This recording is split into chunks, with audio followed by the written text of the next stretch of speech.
आप देख रहे हैं डार्क फाइल्स। तो चलिए बढ़ते हैं आज की इस कहानी की ओर। तकरीबन 4 सालों के बाद मैं जब अपने गांव लौटा तो वहां के हालात और अजीब अजीब घटनाओं के बारे में दादाजी से सुनकर मैं हक्का बक्का रह गया। दरअसल दादाजी के मुताबिक पिछले कुछ हफ्तों से हर रात गांव का कोई ना कोई आदमी बड़ी ही रहस्यमयी तरीके से गायब हो जा रहा है और अगले दिन उसकी लाश गांव के शमशान के पीछे जो पुराना खेत है वहां पर मिलती है। इस तरह से ना जाने हमारे गांव में कितने लोग मर चुके हैं, मगर सभी की लाशों में एक बात गौर करने लायक थी कि उनके गले में एक गहरा निशान बन जाता था, जैसे उनकी मौत फांसी लगने से हुई हो। दादाजी से ये सब सुनकर जहां एक तरफ मैं खौफजदा हो चुका था, तो वहीं दूसरी ओर मेरा शातिर दिमाग इस सोच में पड़ा था कि आखिर इन सब के पीछे किसका हाथ है। और कहीं ना कहीं अब मुझे डर भी लग रहा था। खैर, उस रात मैंने खाना खाया और आराम से बिस्तर में पड़ गया। क्योंकि आज मैंने काफ़ी सफ़र किया था, इसलिए थकावट के मारे मेरा पूरा शरीर सुस्त पड़ चुका था और यही कारण था कि मैं बहुत जल्द सो गया। अगली सुबह जब मेरी आँख खुली तब पिताजी मुझे हिलाते हुए उठा रहे थे। मेरे जागते ही पिताजी ने बताया, तू अभी तक सो रहा है? वहाँ उस पुराने खेत में आज भी एक लाश मिली है। पिताजी से ये सुनकर मैं कुछ खास डरा नहीं, क्योंकि अब मैंने सोच लिया था कि करना क्या है। लिहाजा मैंने फटाफट अपने गांव के दोस्तों को एक जगह इकट्ठा किया और फिर हमारी मीटिंग चालू हो गई। मगर जितने लोग उतनी बातें।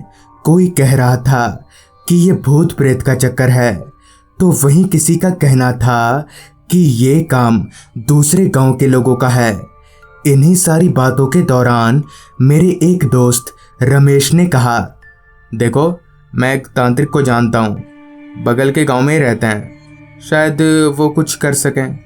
इस पर मैं थोड़ा हिचकिचा तो रहा था, मगर तांत्रिक बुलवाने में कोई हर्ज भी नहीं था, इसलिए मैं राजी हो गया और मेरे साथ ही बाकी सारे दोस्त भी।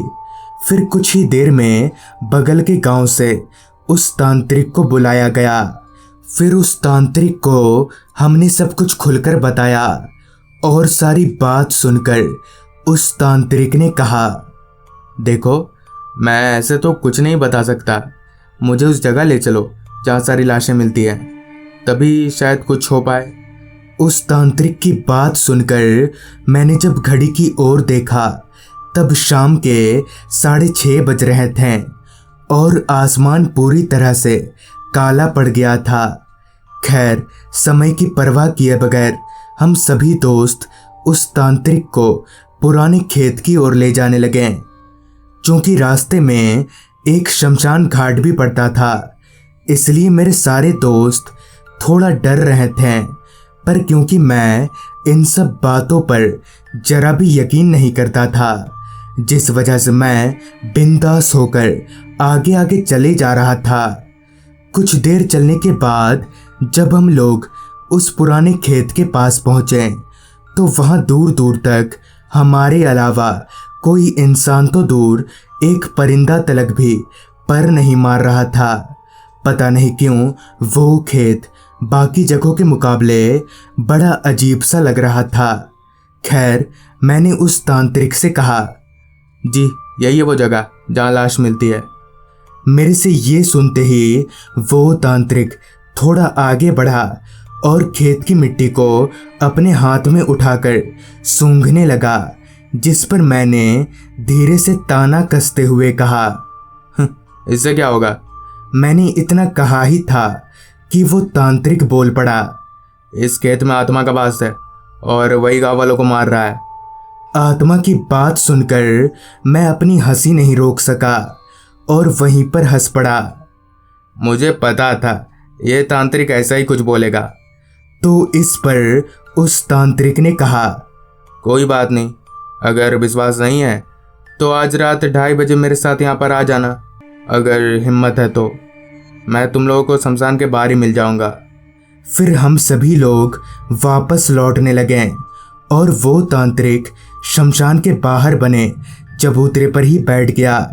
मैंने अपने सभी दोस्तों से रात के 2:30 बजे उस खेत में जाने के लिए पूछा, मगर कोई तैयार नहीं था। जिसके बाद मैंने तय किया कि मैं अकेला ही उस तांत्रिक के साथ जाऊंगा, जिससे दूध का दूध और पानी का पानी हो जाएगा। फिर मैं अपने घर आ गया। घर में मैंने इस बात का जिक्र किसी से नहीं किया, क्योंकि मैं जानता था कि अगर घर वालों को ये सब के बारे में पता चला तो मुझे इतनी रात गए बाहर जाने की इजाज़त कतई नहीं मिलेगी।